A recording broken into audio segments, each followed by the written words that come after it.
dan algoritma ya, jadi artinya kita memanfaatkan algoritma itu yang algoritma itu bekerja di platform-platform tersebut. Misal di Google Map.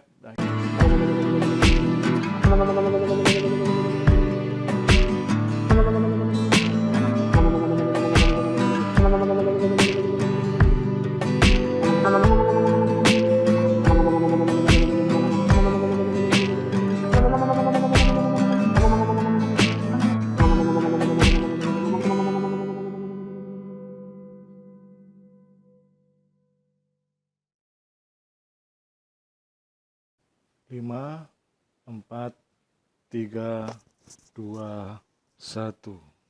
Oke. Sahabat optimasi, kali ini kalau yang lalu saya telah membahas tentang bagaimana menyiapkan framework kerangka kerja. Dan saya sudah jelaskan bagaimana framework itu sangat-sangat penting dan sangat berguna dalam ketika kita membangun optimasi gitu ya, produk dan bisnis kita di halaman pertama. Dan kali ini saya akan membahas satu demi satu di dalam kerangka kerja atau di framework itu. Yang saat ini kita akan membahas menentukan target optimasi.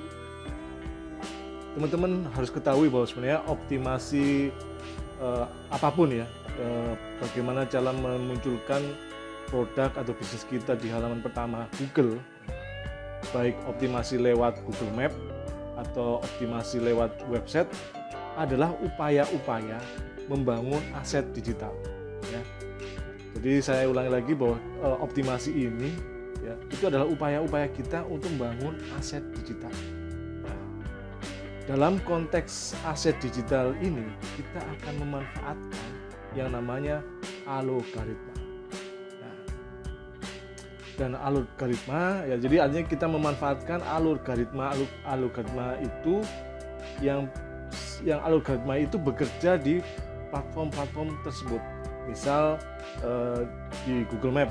Nah, bagaimana kita memanfaatkan algoritma di Google Map, atau seandainya kita menggunakan website, maka kita bagaimana memanfaatkan algoritma yang bekerja dalam penelusuran Google menggunakan website. Begitu pun juga dengan platform yang lain, misalnya dengan Instagram. Bahkan dengan Instagram pun kita bisa memunculkan halaman pertama gitu. Nah, itu pun juga punya algoritma. Nah, tugas kita hanya bagaimana memanfaatkan algoritma itu. Nah, izinkan kalau saya menjelaskan tentang algoritma ini. Sebenarnya algoritma ini ibaratnya seperti kita merawat pohon. Ya, merawat pohon. Artinya pohon yang rimbun, banyak buahnya akan menarik untuk didatangi oleh orang-orang dibandingkan pohon yang kering tidak ada buahnya. Ya, paham di sini. Nah, pohon yang rimbun, pohon yang banyak buahnya itu pasti akan didatangi oleh banyak orang. Nah, apalagi pohon itu benar-benar rimbun, itu bisa tempat untuk berteduh ya, dan memiliki estetik ya, atau memiliki keunikan tertentu. Nah, kira-kira kenapa pohon yang tumbuh yang rimbun ini dan banyak buahnya dan bisa mendatangkan banyak orang ini, kira-kira kenapa hal ini bisa terjadi?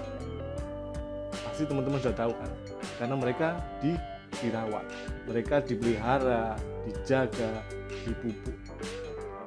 Begitu pula bila mana kita memunculkan bisnis atau produk kita di halaman pertama Google. Tentu tidak hanya sekedar bikin website atau posting, upload dan sebagainya, kemudian kita mengabaikan gitu, tanpa dirawat lewat optimasi, tanpa dibangun algoritmanya gitu. Nah, dan kalau seandainya kita tidak benar-benar merawat dan sebagainya, ya bagaimana mungkin bila bisnis Anda gitu ya bisa muncul di halaman pertama Google gitu.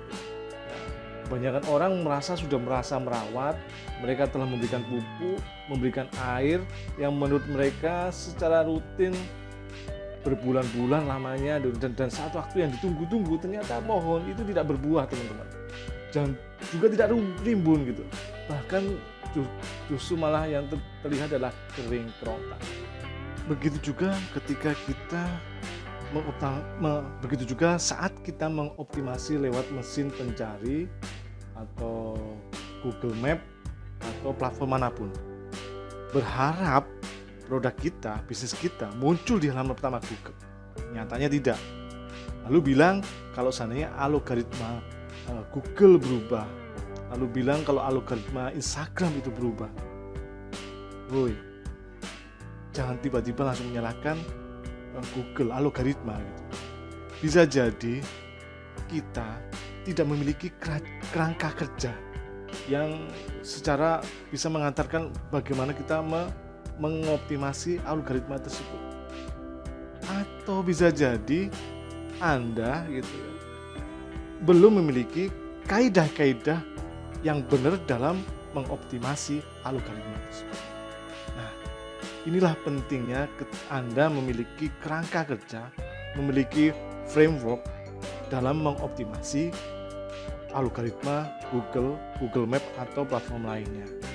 Nah, jadi teman-teman harus memiliki kerangka kerja, harus memiliki framework.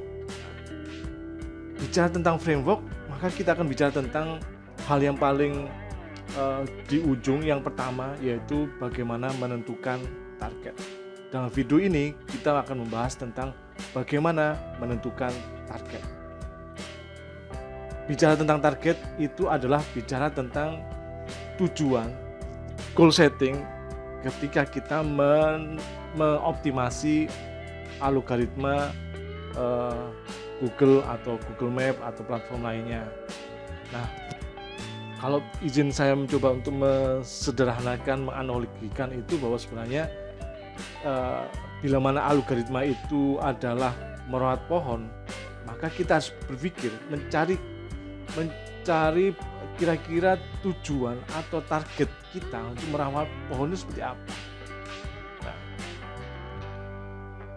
tujuan atau target merawat pohon itu apa? Nah, andai saja gitu ya, ketika kita merawat pohon gitu ya, maka kira-kira keuntungan apa yang kita dapatkan? Misalnya dengan pohon yang berbuah lebat, pohon tersebut bisa menjadi tempat untuk meneduhkan banyak orang, terus membuat orang-orang itu semakin banyak berbondong-bondong dan berkumpul di sekitar pohon tersebut. Nah, kira-kira dengan kondisi seperti ini gitu ya, dengan fakta seperti ini, itu kira-kira apa keuntungannya bagi kita gitu. Kita bisa menciptakan lokasi tersebut menjadi semacam market, pasar, menciptakan lokasi untuk transaksional gitu di sekitar pohon itu, tempat-tempat bertransaksi di sekitar pohon. Semisal gitu ya, di sekitar pohon itu kita mentargetkan dengan orang berkumpul di situ, menciptakan market di situ, kita bisa mendapatkan profit 200 juta per bulan dari proses transaksi di sekitar pohon tersebut. Nah, begitu juga ketika kita mencoba untuk mengoptimasi algoritma, memunculkan bisnis kita, memunculkan produk kita di halaman pertama Google, maka kita bisa menentukan targetnya. Targetnya adalah ya tadi, misal 200 juta per bulan. So, dengan demikian kita bisa memiliki target. Kita harus memiliki target, kita harus menentukan target 200 juta per bulan supaya dalam tujuan untuk mengoptimasi algoritma ini. Nah, dengan kita memiliki target ini, kita akan bisa kita akan dengan mudah gitu ya, dengan mudah bagaimana langkah-langkah selanjutnya untuk langkah-langkah strategis untuk mendapatkan 200 juta per bulan. Nah, teman-teman, sudah kebayangkan bagaimana menentukan target? Artinya kita seperti apa mungkin ya, untuk awal ya kita tentukan dulu kira-kira secara nominal 200 juta gitu. Jadi saya kira demikian teman-teman penjelasan saya tentang bagaimana menentukan target. Jadi sudah kebayang kan bagaimana menentukan target itu. Nah, nanti kalau seandainya ada pertanyaan atau mungkin ada kesulitan sebagainya, bisa chat di kolom komentar gitu ya, dan mungkin bisa chat langsung dengan saya. Sehingga seperti itu. Nah, selanjutnya kita akan setelah menentukan target, maka kita akan menentukan kategori bisnis atau kategori produk. Terima kasih, semoga bermanfaat. Salam optimis.